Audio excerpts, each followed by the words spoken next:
যখন আপনি মারা যাবেন আপনার সুন্দর সুন্দর ভালো ভালো জামাগুলো যখন খুলে দেওয়া হবে, খুলে দেওয়ার পর কেউ বলবে না যে এই বান্দাটা শীতের সময় মারা গিয়েছে, একটু কাপড় একটু বেশি বেশি দেয়া দাও, একটু বেশি দামের একটু কম্বল দেয়া দাও। কেউ কি বলবে বলেন? আমি বক্তা, আমাকে বক্তা বলিয়া সম্মানের ক্ষেত্রে কেউ একটা কাপড়ও বেশি দিবে না। তিনটা কাফনের কাপড় পরে দিবে, সাদা কাপড়। কে গরিব কে ধনী সবার জন্য কাপড় হবে কোনটা বলেন? কি কালার? সাদা কালার। যখন আপনাকে সাদা কাপড় পরাইয়া অন্ধময় কবরের মধ্যে যখন রেখে আসবে, আল্লাহর নবী বলেন কবরের মধ্যে রেখে আসার পরে যখন তার আত্মীয় স্বজনরা যখন চলে আসবে, ওই কবরের ওই মাইয়াত ওই আত্মীয় স্বজনরা চলে আসতেছে, পায়ের হাঁটার আওয়াজ শুনতে পারবে। শুনতে পাওয়ার পর ওই কবরের মধ্যে দুইটা ফেরেশতা আসার পরে জিজ্ঞেস করবে, মান রব্বুকা, রবের পরিচয় দাও। মান দীনুক, ধর্মের পরিচয় দাও। মান নাবিয়ুক আল্লাযী বুইসা ফীকুম ওয়া ইয়াকালু লাহু মুহাম্মদ, আমার নবীর চেহারা মুবারক দেখানো হবে আর বলা হবে যে এই লোকটাকে কি চিনো? আল্লাহর বান্দা যদি নেককার বান্দা হয়ে থাকে বলবে ক্বালু রাব্বুনাল্লাহ, আমার রব হলেন আল্লাহ। দিনিয়াল ইসলাম, আমার দিন হলো ইসলাম, আমার ধর্ম হলো ইসলাম। আমার নবীকে যখন দেখানো হবে বলবেন নাম, হ্যাঁ আমি আমার নবীকে চিনি, ইনি হলো আমার নেতা। এই কথা বলার পর ফেরেশতারা যখন আমার আল্লাহর কাছে তার আমলনামাগুলো নিয়ে যখন নিয়ে যাবে, আল্লাহ তাআলা ডাক দিয়া বলবে, ও ফেরেশতাদের দল, এই বান্দার কবরের মধ্যে জান্নাতের বিছানা বিছায়া দাও। কবরকে আরো প্রশস্ত করে দাও, কবরকে প্রশস্ত করে দাও, কবরের সঙ্গে জান্নাতের একটা রাস্তা করে দাও।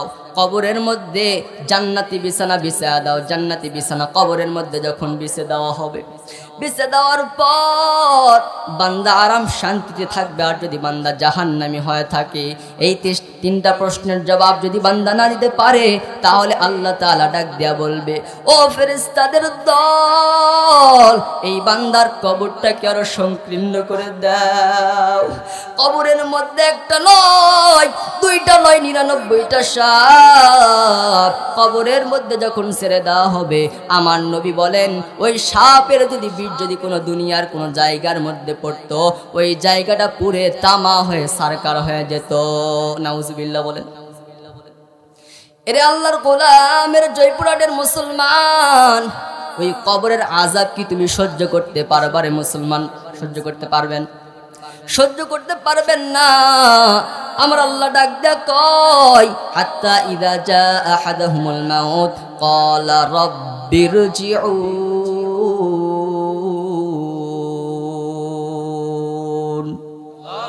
তৌहीद की अमानत सीनों है में हमारे,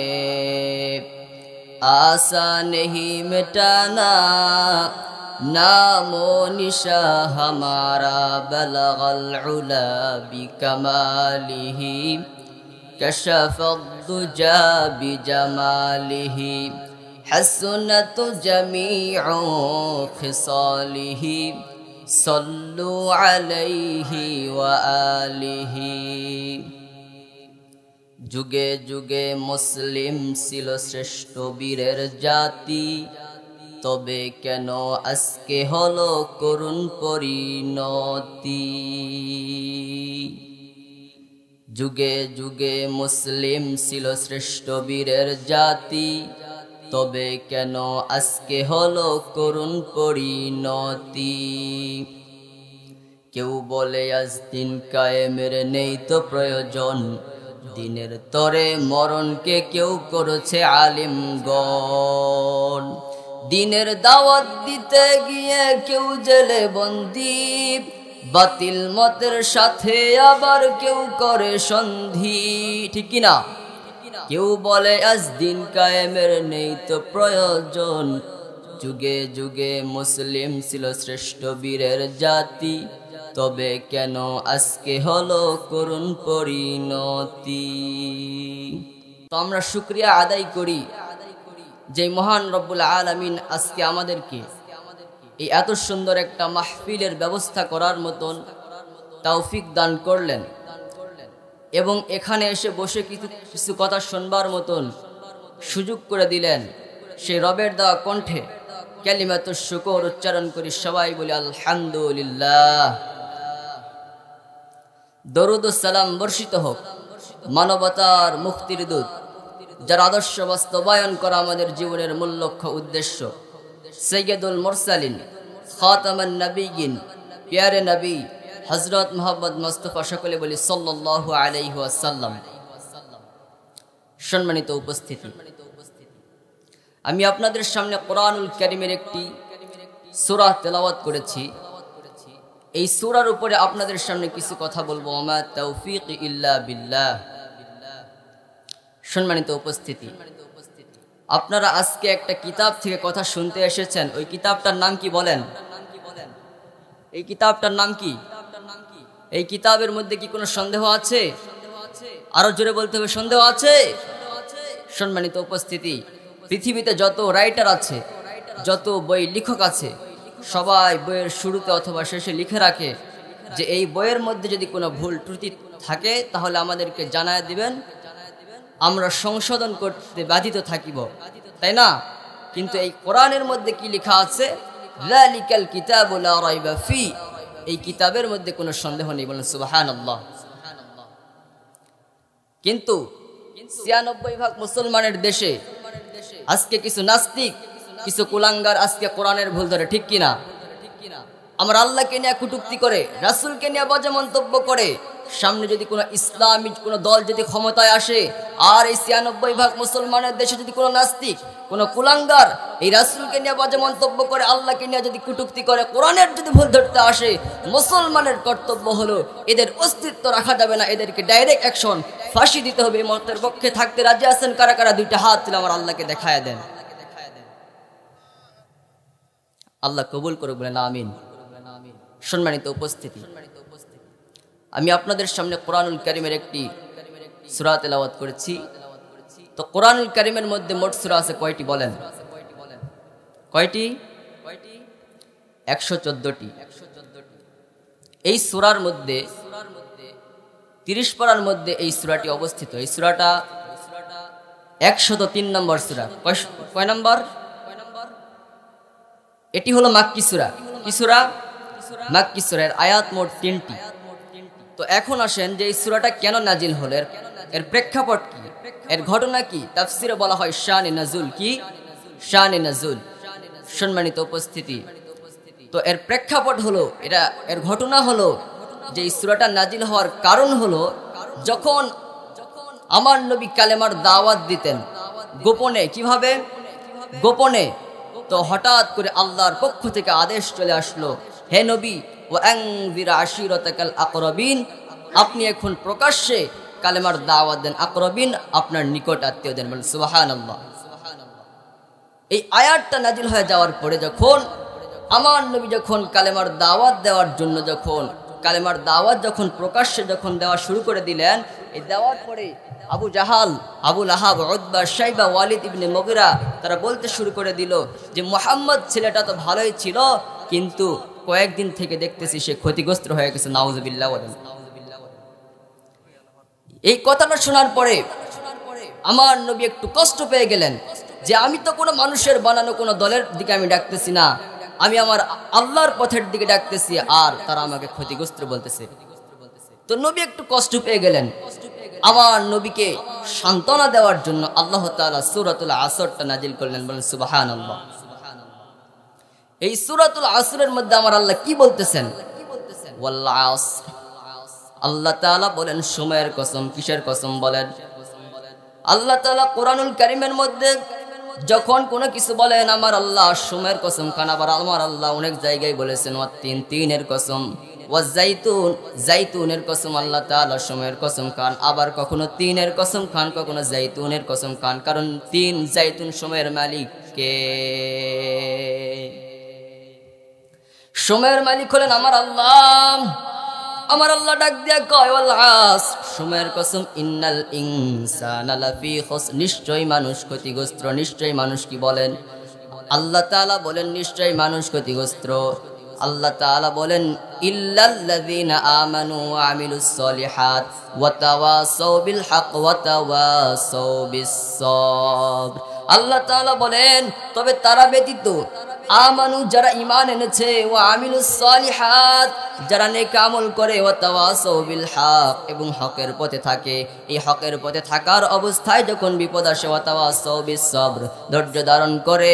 আল্লাহ তাআলা বলেন এই চার গুণওয়ালা ব্যতীত দুনিয়ার সব মানুষগুলো ক্ষতিগ্রস্ত ধ্বংস। কয় গুণ বলেন?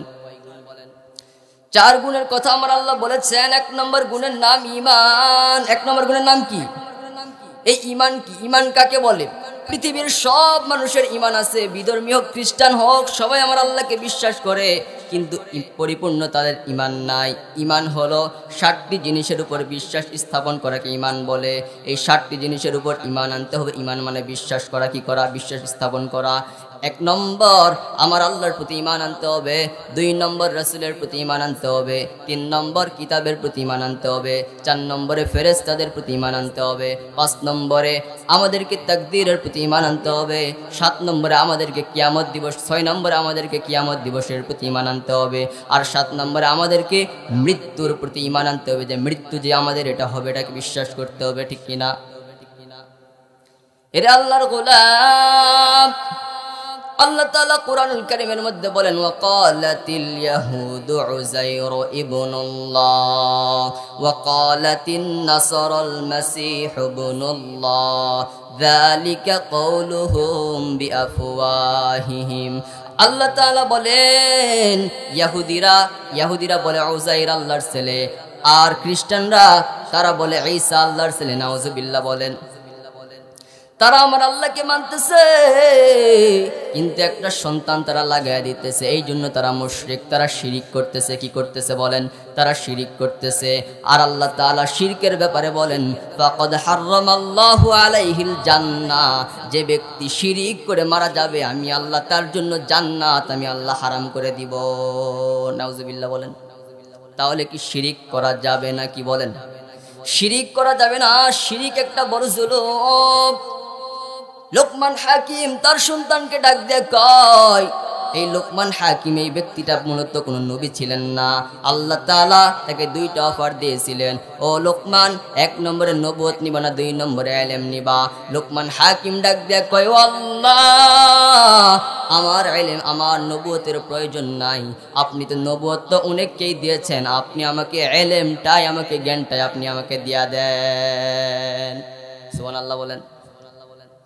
আল্লাহ তাআলা তাকে ইলম কেমন দিয়েছিলেন, জ্ঞান কেমন দিয়েছিলেন? লোকমান হাকিম তার সন্তানকে ডাক দিয়ে কয়, ইয়া বুনাইয়া লা তুশরিক বিল্লাহ ইন্নাশ শিরকা লাযুলমুন আযীম। ওই লোকমান হাকিম তার সন্তানকে ডাক দিয়া বলতেছে, ইয়া বুনাইয়া, হে বৎস, ইয়া বুনাইয়া, হে আমার সন্তান, লা তুশরিক বিল্লাহ, তুমি আল্লাহর সাথে কাউকে শরীক করো না, শিরিক করো না। ইন্নাশ শিরকা লাযুলমুন আযীম, নিশ্চয় শিরিক একটা বড় একটা জুলুম। শিরিক কি? শিরিক বড় একটা জুলুম। আল্লাহ তাআলা আরেক জায়গায় স্পষ্ট করে বলতেছেন, ওয়াল্লাযীনা আমানু ওয়া লাম ইয়ালবিসু ঈমানাহুম বিযুলমিন উলাইকা লাহুমুল আমনু ওয়া হুম মুহতাদুন।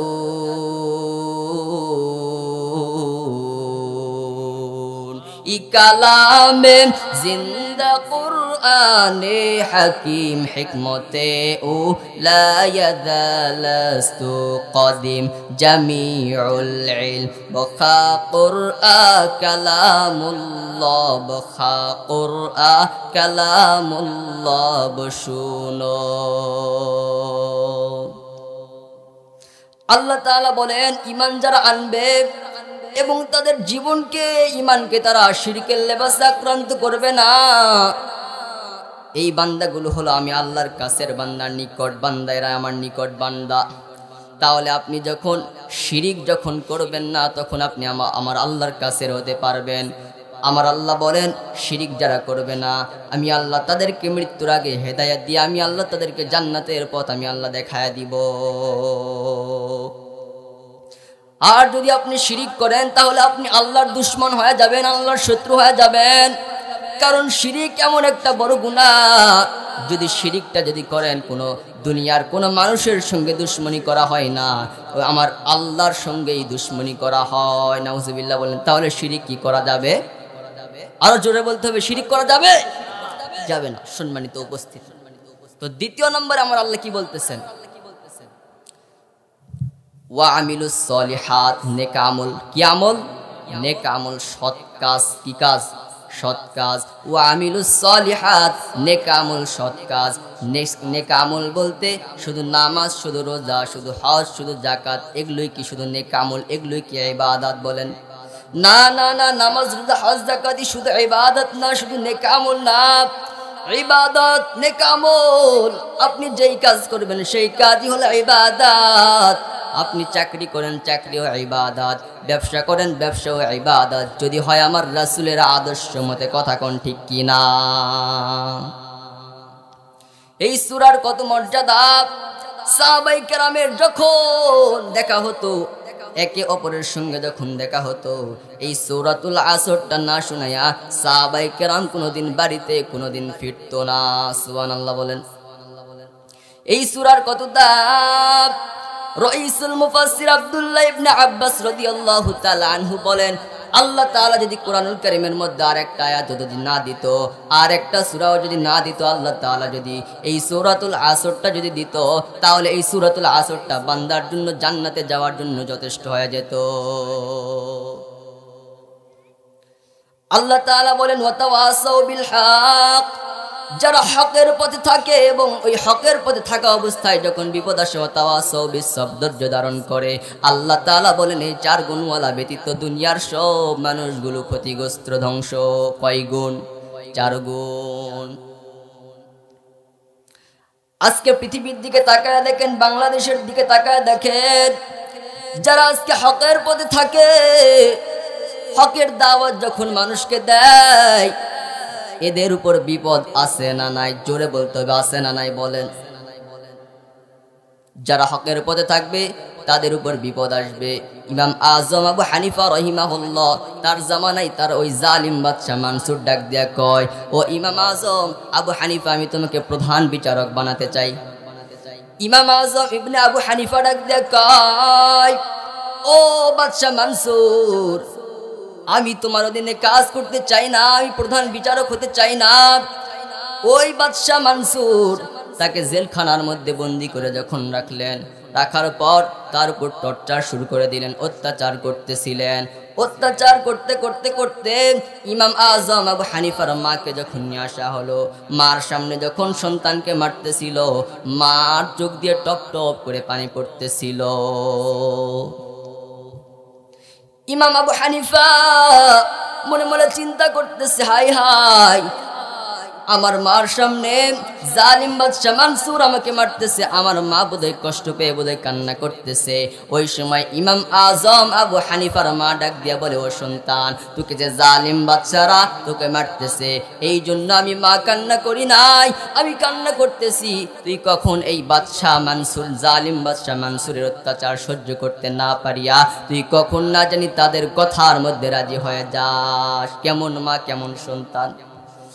এক পর্যায়ে ইমাম আজম আবু হানিফাকে জেলখানার মধ্যে বন্দি করে রাখতে রাখতে রাখতে ওই ইমাম আজম আবু হানিফাকে শেষ পর্যন্ত বিষ পান করে দুনিয়া থেকে বিদায় করে দিয়েছে। নাউজুবিল্লাহ বলেন। আজকে যারা হকের পথে মানুষকে দাওয়াত দেয়, তাদেরকে এরকম জেলখানার মধ্যে শাস্তি দেওয়া হয় কি হয় না? বলেন। ফাঁসি দেওয়া হয় কি হয় না? বলেন।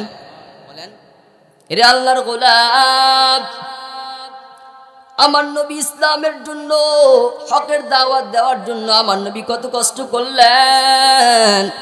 নবী যখন তায়েফের ময়দানে যখন আমার নবী কালেমার দাওয়াত নিয়ে যখন চলে গেলেন, তায়েফের কাফেরদেরকে যখন আমার নবী কালেমার দাওয়াত দিলেন, দেওয়ার পর তায়েফের কাফেররা ডাক দেয়, কয়, ও আমার সন্তানের দল, এটার যুবকেরা যখন মুহাম্মদ সাল্লাল্লাহু আলাইহি ওয়াসাল্লামের শরীর মোবারকের মধ্যে যখন পাথর নিক্ষেপ করতেছিলেন, আমার নবীর শরীর মোবারক থেকে রক্ত ঝরতেছিল।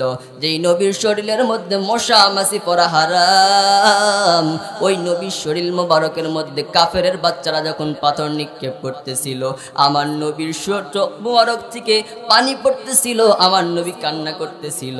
আমার নবী যখন কান্না করতেছিল আর যখন মক্কার দিকে যাওয়ার জন্য রওনা করলেন, জিবরাইল আমিন আয়েশা বলে, ও নবী আমার, এই তায়েফের কাফেররা আপনার উপর অত্যাচার করেছে নবী, আপনি একবার আমারে অর্ডার দেন, এই তায়েফের জমিনটাকে আমি ধ্বংস করে দিব। নবীর ধৈর্য কেমন! আমার নবী ডাক দেখ, ও জিবরাইল, না না ভাই, তুমি এই কাজ করবা না। কারণ তারা বোঝে না, এই কারণে আমি মুহাম্মদের উপর তারা আঘাত করেছে। তাদের মধ্যে এমন কেউ থাকতে পারে যে তারা কখনো ইসলাম ধর্ম গ্রহণ করবে। ও জিবরাইল, যে না না, তুমি তাদেরকে কখনো তুমি ধ্বংস করে দিবা না। হাজারো ব্যথা বেদনার পরে ফিরে আসনি তুমি আপন ঘরে, দিনের আলো তুমি ছড়িয়ে দিতে চলে গেলে মদিনায় মক্কা ছেড়ে। হে রাসূল, তোমাকে ভুলি আমি কেমন করে? হে রাসূল, তোমাকে ভুলি আমি কেমন করে? পাথরের আঘাতে ক্ষত বিক্ষত হয়ে সারা শরীর থেকে রক্ত ঝরে। হে রাসূল, তোমাকে ভুলি আমি কেমন করে? খেয়ে না খেয়ে দিন প্রচারের কাজে নিজেকে দিয়েছ বিলিয়ে, তায়েফের কাফিরেরা চিনল না এ আলো, দুষ্ট ছেলেদের পিছু দিল লেলিয়ে। পাথরের আঘাতে ক্ষত বিক্ষত হয়ে সারা শরীর থেকে রক্ত ঝরে। হে রাসূল, তোমাকে ভুলি আমি কেমন করে? হে রাসূল, তোমাকে ভুলি আমি কেমন করে? রাসূলকে কি ভোলা যাবে? আমার নবী ইসলামের জন্য, হকের জন্য কেমন কষ্ট করলেন, সাহাবায়ে কেরাম কেমন কষ্ট করলেন। আমার নবীর প্রিয় সাহাবী আবু বকর রাদিয়াল্লাহু তাআলা আনহু ইসলাম ধর্ম গ্রহণ করার পূর্বে আবু বকর রাদিয়াল্লাহু তাআলা আনহু আমার নবীর কাছে যাইতেছিলেন। এখন আবু বকর ইসলাম ধর্ম গ্রহণ করে নাই। মক্কার কাফিররা, মক্কার যুবকরা ডাক দিয়া বলতেছে, ও মুহাম্মদের বন্ধু আবু বকর, তুমি যাই মুহাম্মদের কাছে যাও, তোমার বন্ধু মুহাম্মদের একটা বিচার করো। কি বিচার? তোমার বন্ধু আমাদেরকে কালেমার দাওয়াত দেয়, আমরা যেই মূর্তির পূজা করি এই মূর্তির পূজাতে আমাদেরকে বাধা দেয়, তুমি তোমার বন্ধু মুহাম্মদের বিচার করো। নাউজুবিল্লাহ বলেন। যখন এই কথা বললেন, আবু বকর ডাক দেখ, ও মক্কার যুবকেরা, মক্কার কাফিররা, শোনো, এই কথাটা যদি দুনিয়ার কোনো মানুষ বলতো আমি কোনোদিন বিশ্বাস করতাম না, কিন্তু এই কথাটা যে আমার নবী বলেছে আমি 100% বিশ্বাস করে নিলাম। কারণ আমার নবী হলেন as-সাদিক, আমার নবী হলো সত্যবাদী। সুবহানাল্লাহ বলেন।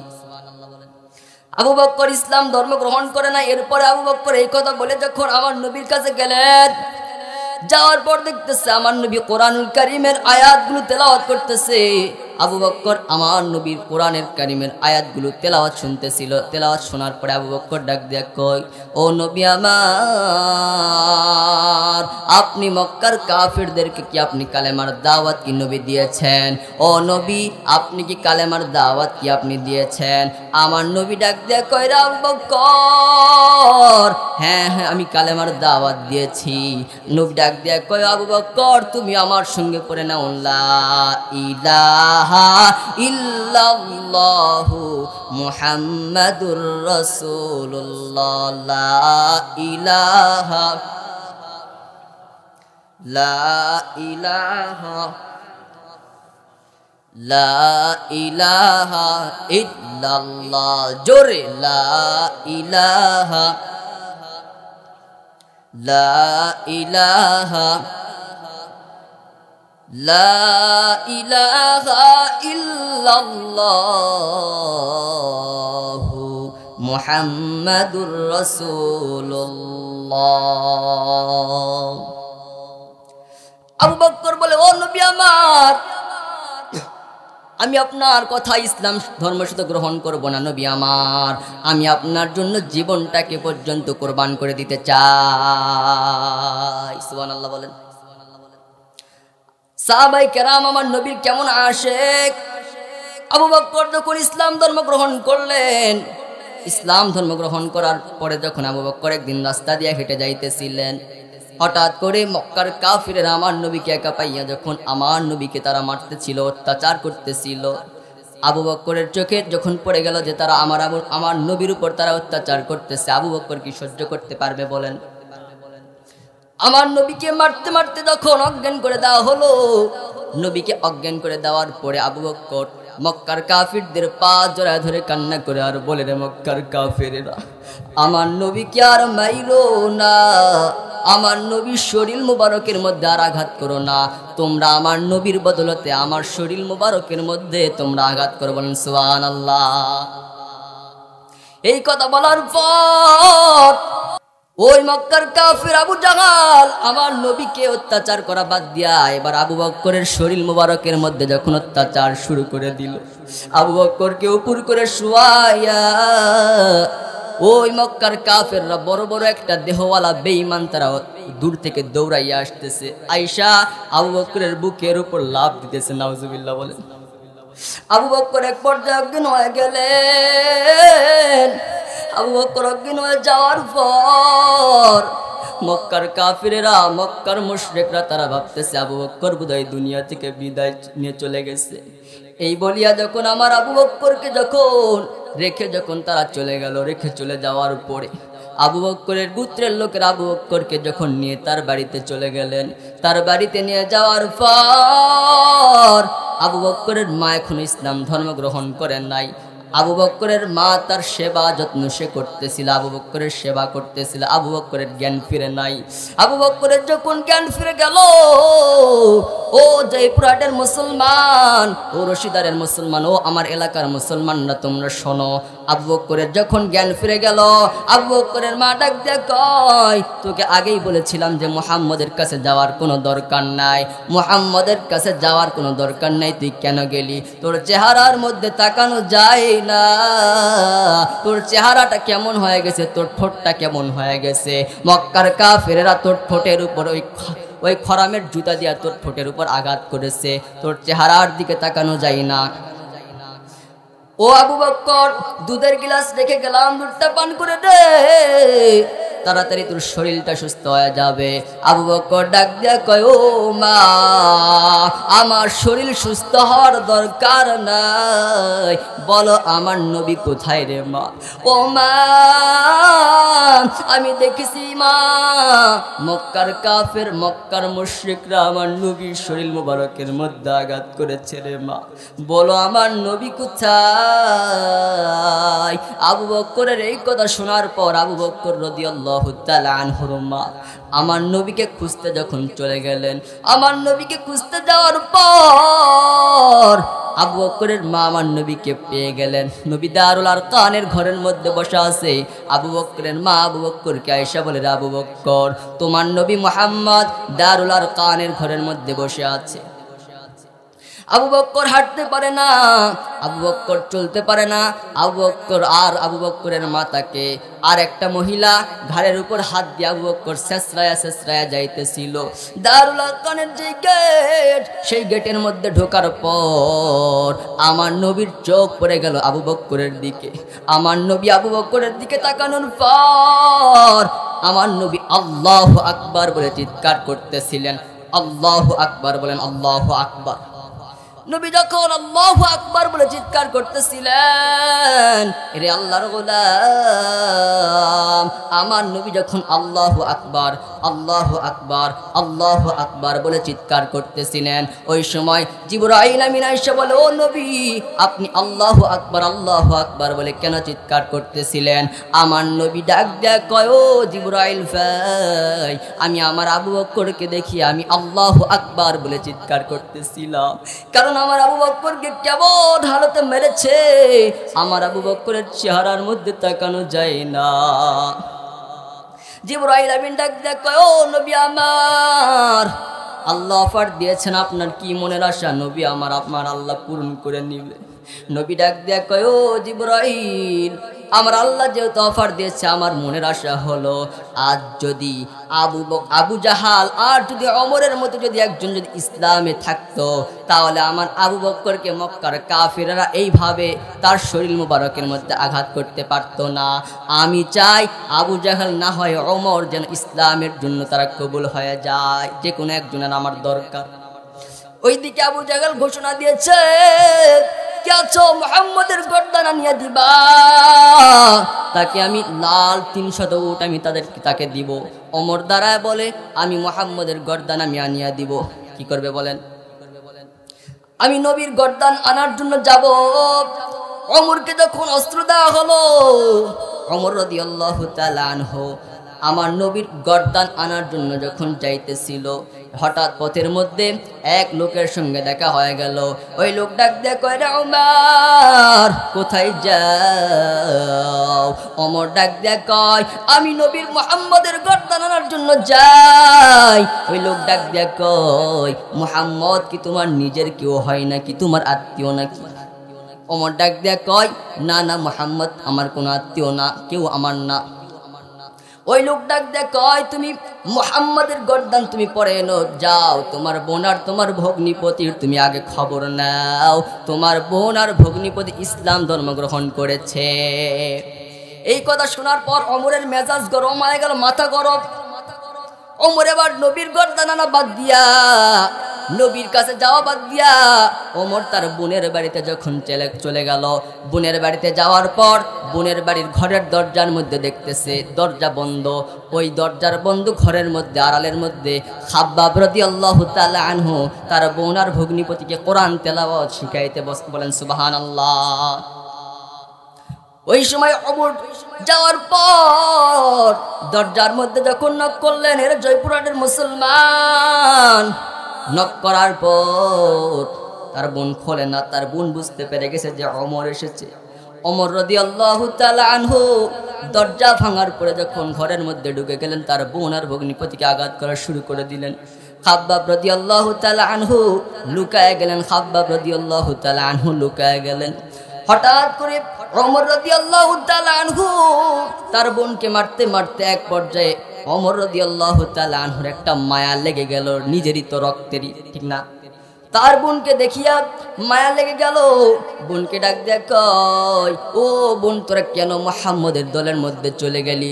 মুহাম্মদের দলের মধ্যে কি আছে আমাকে একটু দে, তোরা কোন কিতাবটা তোরা তেলাওয়াত করিস আমাকে একটু দে, আমি ওমরও একটু সেটা পড়তে চাই। সুবহানাল্লাহ বলেন। তার বোন আর ভগ্নিপতি ডাক দেয়া কয়, ওমর, এই কিতাবটা তো এমন একটা কিতাব, লা ইয়ামাসসুহু ইল্লাল মুতাহহারুন, পাক পবিত্র না হওয়া পর্যন্ত এই কিতাবটা নাড়া যাবে না রে ওমর।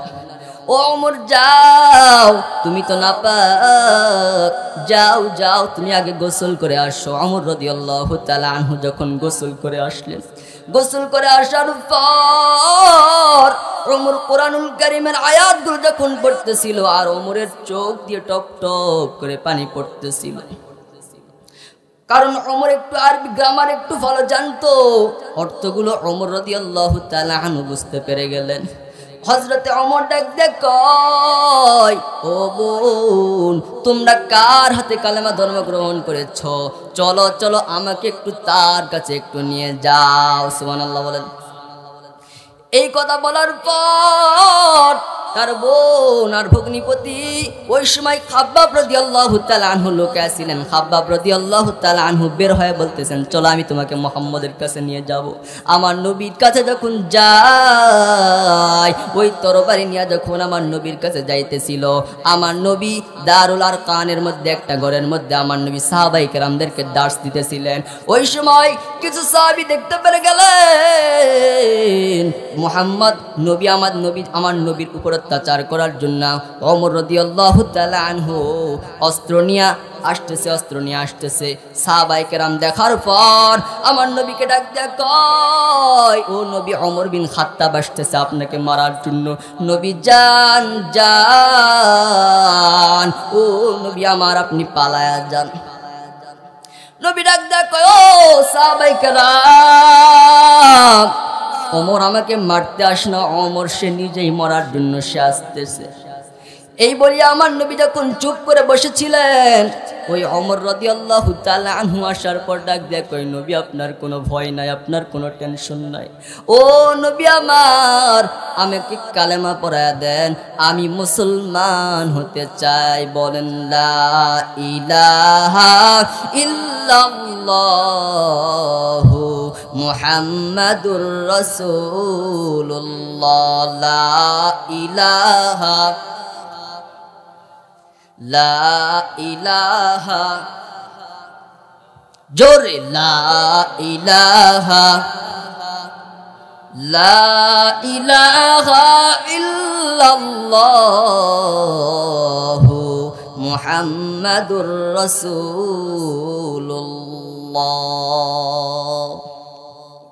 নবী তাকে কালেমা পড়ায় দিলেন। কালেমা পড়ায় দেওয়ার পর ওমর ডাক দেয় কয় ও নবী আপনি যেই কালেমার দাওয়াত দেন, যেই কোরআনের কথা বলেন, যে আল্লাহর কথা বলেন, এগুলো কি সত্য নয় রে নবী?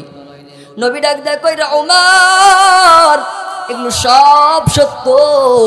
নবী ডাক দেয়, ওমর ডাক দেয় কই ও নবী যদি এগুলো সত্য হয় তাহলে আপনি কেন প্রকাশ্যে কালেমার দাওয়াত দেন, কেন প্রকাশ্যে কোরআনের কেন কথা বলেন? নবী আমার চলেন, নবী চলেন, মক্কার মধ্যে আমরা প্রকাশ্যে কালেমার দাওয়াত দিব। নবী ডাক দেয় কই রে ওমর, আল্লাহর অর্ডার নাই, আল্লাহর অর্ডার নাই। যখন আল্লাহর পক্ষ থেকে যখন ঘোষণা যখন চলে আসবে তখন আমরা প্রকাশ্যে আমরা কালেমার দাওয়াত দিব। ওমর বলে ও নবী আমার উপর আপনি এই ভরটা আমার উপর আপনি ছেড়ে দেন। আমার নবী বলেন যাও যাও ওমর তুমি কি করবা করো। এই বলার পর ওমর রাদিয়াল্লাহু তাআলা আনহু 11 জন সাহাবী নিলেন, দুইটা দল করলেন। দলের মাঝখানে ওমর রাদিয়াল্লাহু তাআলা আনহু দাঁড়ায় গেলেন। আর ওমর বলতেছে আমরা এই দারুল আরকানের এই ঘর থেকে আমরা বাইতুল্লাহ কাবা ঘর পর্যন্ত আল্লাহু আকবার আল্লাহু আকবারের চিৎকার করব, আর কাবা ঘর পর্যন্ত আমরা যাব। সুবহানাল্লাহ বলেন। যাওয়ার আগে আমার নবী আমার ওমর সংক্ষিপ্ত একটা বক্তব্য দিলেন। ওমর ডাক দিয়া কয় ও মক্কার কাফেরেরা, ও মক্কার মুশরিকরা কে আসো? মায়ের বুক খালি করবা, সন্তানকে ইয়েতিম বানাবা, কে আসো স্ত্রীকে বিধবা বানাবা, তাহলে আসো আমি ওমরকে বাধা দাও।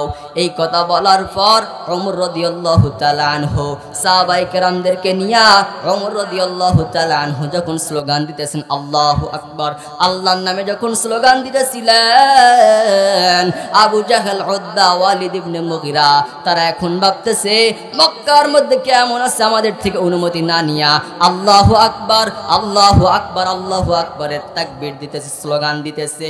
আবু জাহেল ওয়ালিদ ইবনে মুগিরা বের হয়ে দেখতেছে ওই দলের মধ্যে হযরতে ওমর বিন খাত্তাব দাঁড়ায় আছে। তারা ওমরকে দেখিয়া আবু জাহেল দিছে আরেক দৌড়, ওই উতবা দিছে আরেক দৌড়। এই জন্য ইসলামের জন্য দুইটা ওমরের দরকার নাই, ইসলামের জন্য একটা ওমরই যথেষ্ট। কথা কোন ঠিক কিনা? কারা কারা আমাদের রাষ্ট্রনায়ক হযরতে ওমরের মতো হবে, আবু বকর রাদিয়াল্লাহু তাআলা আনহুর মতো হবে? কারা কারা চান দুইটা হাত তুলে আমার আল্লাহকে দেখায়া দেন। তাকবীর দেন, কেউ এক তাকবীর দেন।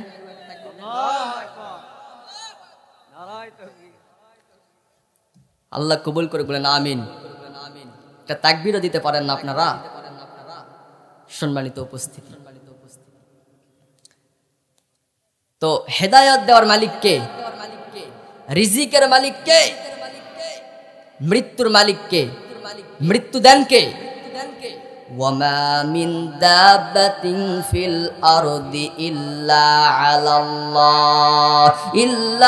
আলাল্লাহি রিজকুহা। আল্লাহ তাআলা বলেন আমি পৃথিবীর যত মানুষ আছে, যত ইনসান আছে, যত মাখলুকাত আছে, আমার সৃষ্টি যত মাখলুকাত আছে, আমি আল্লাহ সবাইকে আমি আল্লাহ রিজিক দেই। রিজিক দেন কে? দুনিয়ার কোন মানুষ রিজিক দিতে পারে না। পৃথিবীর 4 জন বড় বড় বাদশা ছিলেন, একজনের নাম নামরুদ, আর আরেকজনের নাম হলো বখতে নাসার, আর একজনের নাম হলো জুলকারনাইন, আর একজনের নাম হলো সুলাইমান আলাইহিস সালাতু ওয়াসসালাম। কয়জন? এই 4 জনের মধ্যে 2 জন ছিল বিধর্মী আর 2 জন ছিল মুসলমান। 2 জন কি? 2 জন মুসলমান আর 2 জন বিধর্মী ছিলেন। এর মধ্যে সুলাইমান আলাইহিস সালাতু ওয়াসসালাম একজন মুসলমান, তিনি একজন নবী ছিলেন। ওই সুলাইমান আলাইহিস সালাতু ওয়াসসালাম আমার আল্লাহকে ডাক দিয়ে কয়, ও আল্লাহ, আমি আপনার সৃষ্টি যত মাখলুকাত আছে আমি তাদেরকে লাঞ্চ খাওয়াতে চাই, মানে দুপুরের খাবার খাওয়াতে চাই। আল্লাহ কয়, ও সুলাইমান তুমি পারবা না, কারণ রিজিকের মালিক হলাম আমি আল্লাহ, তুমি পারবা না। সুলাইমান কয়, ও আল্লাহ আমি পারবো, ও আল্লাহ আমি পারবো। যখন আমার আল্লাহকে বারংবার যখন বলতে থাকে, আমার আল্লাহ কয়, ও সুলাইমান যাও যাও, তুমি ওই মানুষদেরকে তুমি খাবার খাওয়াও, দুপুরের লাঞ্চ খাওয়াও। এই কথা বলার পর সুলাইমান আলাইহিস সালাতু ওয়াসসালাম 40 কিলোমিটারের একটা জায়গা যখন একটা ধরার পর একটা 40 কিলোমিটারের জায়গার মধ্যে খাবার রান্না করতেছিলেন। পৃথিবীর যত মাখলুকাত আছে সবাইকে সে খাবার খাওয়াবে, এই জন্য 40 কিলোমিটারের একটা জায়গার মধ্যে খাবারের ব্যবস্থা যখন করতেছিলেন, খাবারের ব্যবস্থা করার পর পৃথিবীর যত সৃষ্টি আল্লাহর মাখলুকাত আছে সবাইকে একটা লাইন করে দিলেন। সমুদ্র থেকে একটা মাছ আয়েশা বলে, ও সুলাইমান আমাকে খাবার দাও। সুলাইমান নবী ডাক দেয়, কয়, আমি তো তোমাকে বেলাইনে, তো আমি তোমাকে খাবার দিতে পারবো না, কারণ আমি একজন নবী মানুষ। কি মানুষ? আমি একজন নবী মানুষ, আমি কেমনে বেলাইনে খাবার দেই? মাছ ডাক দেয়, কয়, ও সুলাইমান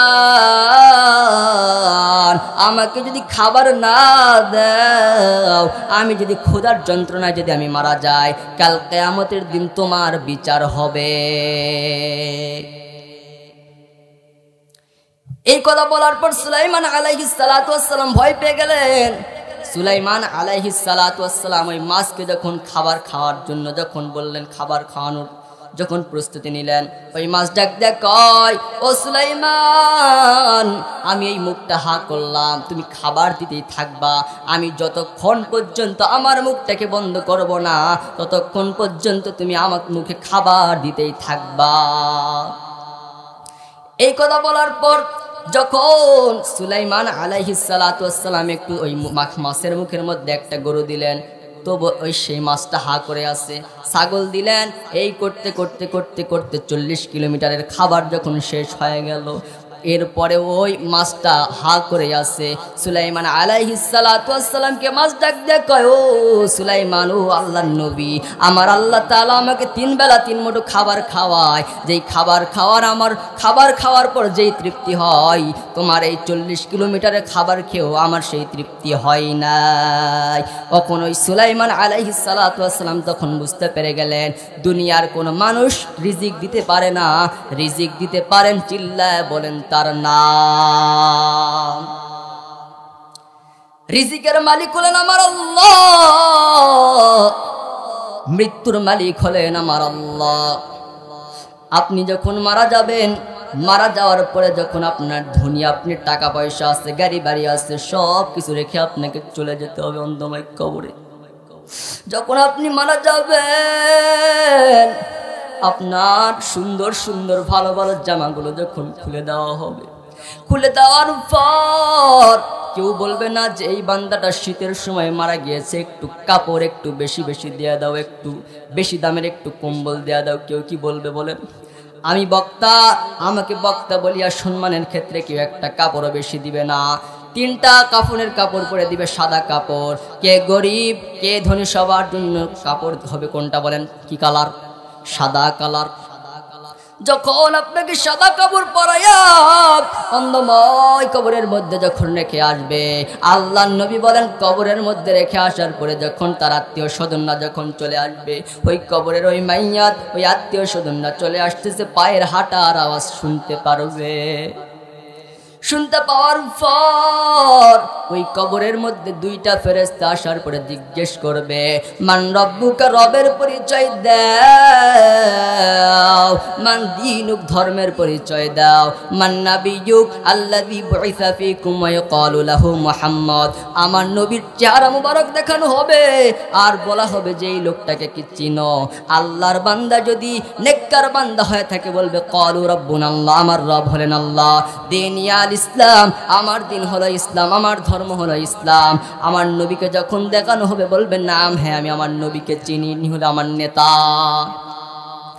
এই কথা বলার পর ফেরেশতারা যখন আমার আল্লাহর কাছে তার আমলনামাগুলো নিয়ে যখন নিয়ে যাবে, আল্লাহ তাআলা ডাক দিয়া বলবে, ও ফেরেশতাদের দল, এই বান্দার কবরের মধ্যে জান্নাতের বিছানা বিছায়া দাও, কবরকে আরো প্রশস্ত করে দাও, কবরকে প্রশস্ত করে দাও, কবরের সঙ্গে জান্নাতের একটা রাস্তা করে দাও, কবরের মধ্যে জান্নাতি বিছানা বিছায়া দাও। জান্নাতি বিছানা কবরের মধ্যে যখন বিছে দেওয়া হবে, বিছে দেওয়ার পর বান্দা আরাম শান্তিতে থাকবে। আর যদি বান্দা জাহান্নামী হয়ে থাকে, এই তিনটা প্রশ্নের জবাব যদি বান্দা না দিতে পারে, তাহলে আল্লাহ তাআলা ডাক দিয়া বলবে, ও ফেরেশতাদের দল, এই বান্দার কবরটাকে আরো সংকীর্ণ করে দাও, কবরের মধ্যে একটা নয়, দুইটা নয়, 99টা সাপ কবরের মধ্যে যখন ছেড়ে দেওয়া হবে, আমার নবী বলেন ওই সাপের যদি বিষ যদি কোনো দুনিয়ার কোনো জায়গার মধ্যে পড়তো,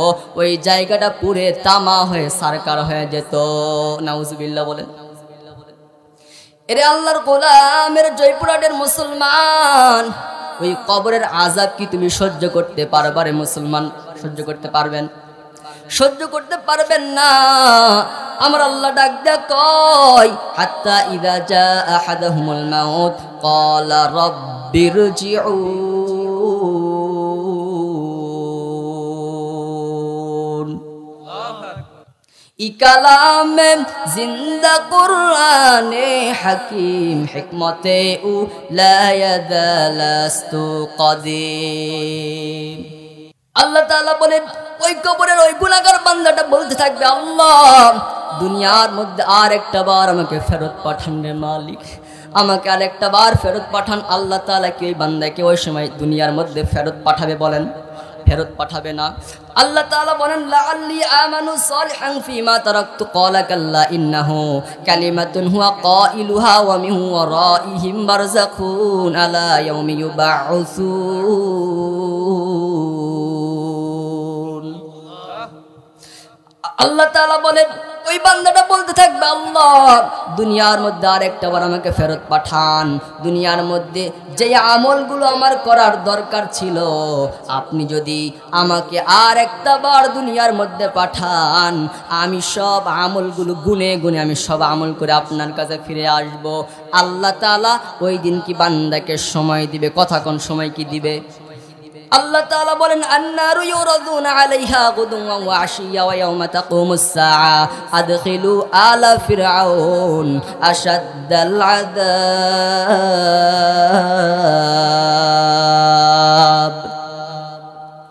আল্লাহ তাআলা বলেন, ওই বান্দাটাকে আমি আল্লাহ কেমন শাস্তি দিব? কবরের মধ্যে যখন রাখা হবে, পাপাচারী বান্দাকে যখন কবরের মধ্যে রাখা হবে, বান্দা শুধু আমার আল্লাহর কাছে সময় চাবে, আল্লাহ আমাকে দুনিয়ার মধ্যে আর একটা বার ফেরত পাঠান। আল্লাহ তাআলা ওই বান্দাকে দুনিয়ার মধ্যে ফেরত আর পাঠাবে না। আল্লাহ তাআলা বলেন, ওই পাপাচারী বান্দাকে আমি আল্লাহ সকাল সন্ধ্যা ফেরেশতাদের মাধ্যমে কিয়ামতের পর, হাসর নাসরের পর, বিচারের পর সেই বান্দাটা যেই জাহান্নামের মধ্যে যাবে, আমি আল্লাহ ফেরেশতাদের মাধ্যমে সকাল এবং সন্ধ্যা ওই জাহান্নামটা তাকে দেখাতে থাকবো। আর বান্দা জাহান্নাম দেখে বান্দা শুধু চিৎকার করতে থাকবে। তাহলে কি ওই জাহান্নামের আযাব কি সহ্য করতে পারবেন? কথা কোন পারবেন? জাহান্নামের আযাব থেকে যদি বাঁচতে চান, তাহলে এক নম্বর বাঁচতে যদি চান, তাহলে আমাদেরকে করতে হবে কি বলেন? তাওবা। কি করতে হবে? তাওবা করতে হবে। আল্লাহ তাআলা বলেন ইয়া আইয়ুহাল্লাযীনা আমানু তুবু ইলাল্লাহি তাওবাতান নাসুহা আসা রাব্বুকুম আইয়ুকাফিরা আনকুম সাইয়্যাতিকুম ওয়া ইদখিলাকুম জান্নাত। আল্লাহ তাআলা বলেন হে মুমিনগণ, তোমরা আমি আল্লাহর কাছে তওবা করো, বিশুদ্ধ তওবা করো, আমি আল্লাহ তোমাদের তওবা কবুল করব, আমি আল্লাহ তোমাদেরকে প্রবেশ করাবো জান্নাতে। কোথায় প্রবেশ করাবেন? তাহলে তওবা করতে কি কোনো অসুবিধা আছে? আরো জোরে বলেন, কোন অসুবিধা আছে? এরে আল্লাহর গোলাম, তওবা করতে হবে। তওবা যদি না করে যদি দুনিয়া থেকে চলে যান, তাহলে কবরের আযাব আপনি সহ্য করতে পারবেন না। আমার আল্লাহ তো বলেছেন কুল ইয়া ইবাদিয়াল্লাযীনা আসরাফু আলা আনফুসিকুম লা তাকনাতু মির রাহমাতিল্লাহ ইন্নাল্লাহা ইয়াগফিরুদ যুনুবা জামিআ ইন্নাহু হুয়াল গফুরুর রহিম। আল্লাহ তাআলা বলেন ও আমার বান্দারা, তোমরা আমি আল্লাহর রহমত হতে নিরাশ হও না। আমি আল্লাহর একটা নাম রহমান, আমি আল্লাহর একটা নাম রহিম। আমি আল্লাহ রহমান আর রহিম নামের ওসিলায় আমি বান্দার সব গুনাহগুলো মাফ করে দিব। ইয়া ইলাহি তো মেরা মাবুদ হ্যায়, ইয়া ইলাহি তো মেরা মাশুক হ্যায়, ইয়া ইলাহি তো मेरा हन्नान है, या इलाही तो मेरा मन्नान है। আল্লাহর নবী বলেন ওয়াল্লাহি আল্লাহর কসম ইন্নী লা আস্তাগফিরুল্লাহ ওয়া আতুবু ইলাইহি ফিল ইয়াউমি আকতারা মিন ৭০ মাররা। আল্লাহর নবী বলেন আল্লাহর কসম, আল্লাহি আল্লাহর কসম, আমি নবীর জীবনে কোনো গুনাহ নাই, তবু আমি নবী দিনের মধ্যে ৭০ মাররা ৭০ বার, ১০০ মাররা ১০০ বার তওবা করি। কেন তওবা করি? আমি নবীর জীবনে কোনো গুনাহ নাই, শুকরিয়া আদায়ের লক্ষ্যে। ২ নম্বর উদ্দেশ্য হলো আমি আমার উম্মতদেরকে শিক্ষা দেওয়ার জন্য আমি নবী দিনের মধ্যে ৭০ বার ১০০ বার তওবা করি।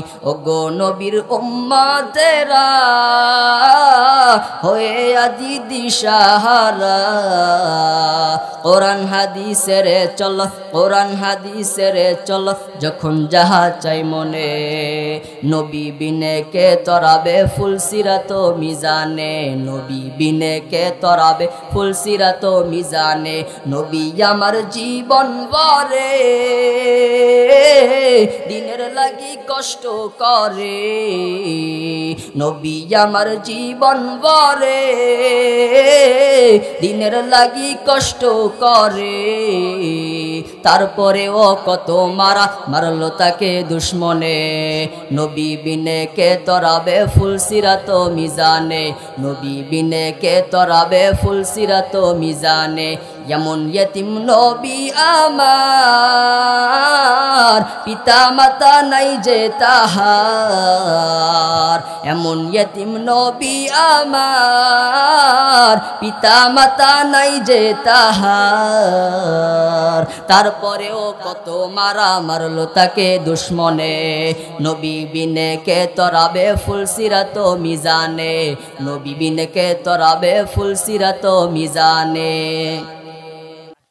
তাহলে আমার নবীর জীবনে কোনো গুনাহ নাই, এরপরে আমার নবী দিনের লিল্লাহে তাকবীর, নারে তাকবীর। প্রধান বক্তার আগমন, আল কোরআনের আলো,